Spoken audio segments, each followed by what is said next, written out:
Semoga Menteri Keuangan, Menteri UMKM mendengarkan ini, karena tidak bisa berharap banyak dari anggota parlemen. Ini masalah kredit usaha rakyat, KUR. KUR itu baik, niat baik pemerintah. Tetapi KUR itu sesungguhnya tidak relate, tidak sejalan dengan niat baik pemerintah.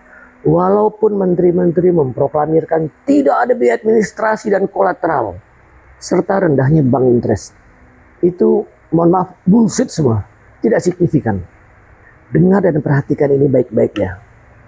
Ini saya mencontohkan saja, KUR itu diberikan kepada petani dengan plafon kredit 50 juta dan tenor 24 bulan, 2 tahun. Kewajiban cicilan per bulan itu hanya 2 juta 200 rupiah. Untuk usaha tanaman padi seluas 1 hektar.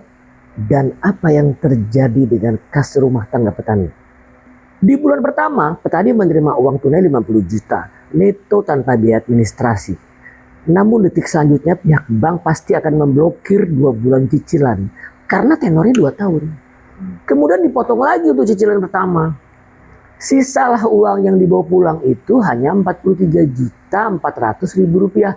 Artinya 6,4 juta atau 13% diambil pemerintah. Kemudian selama 4 bulan petani menghabiskan biaya farm input 12 juta. Dan living cost biaya hidup keluarga hanya 3 juta per bulan saja. Bulan kelima saat panen padi ada pemasukan senilai 26 juta. Secara bertanggung jawab, petani kerja keras secara berkesinambungan dan alam pun mendukung, tidak ada kegagalan panen.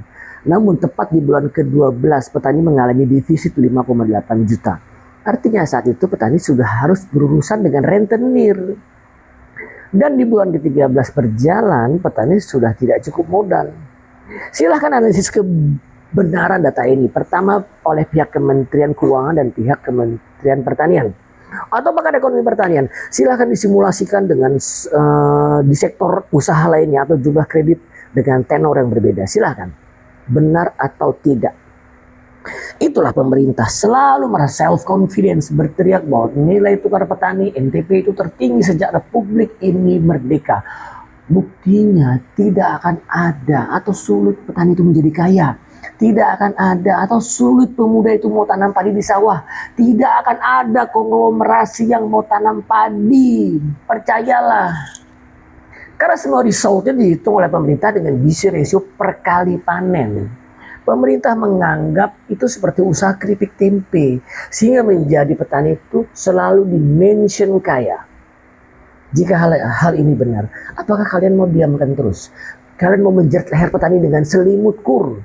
Ini baru contoh debiturnya petani. Sesungguhnya semua aspek bisnis, terutama yang terkait dengan investasi usaha, sama-sama rasa sakitnya itu. Siapapun yang berusaha, more or less 60%, 60% itu adalah investment dan sisanya capital turnover. Walau dengan margin neto 20% sekalipun, risiko collapse itu menghantui. Non-performing loan pasti tinggi, kecuali usaha yang sudah settle. Pinjamnya digunakan untuk modal kerja tanpa modal investasi. Oke.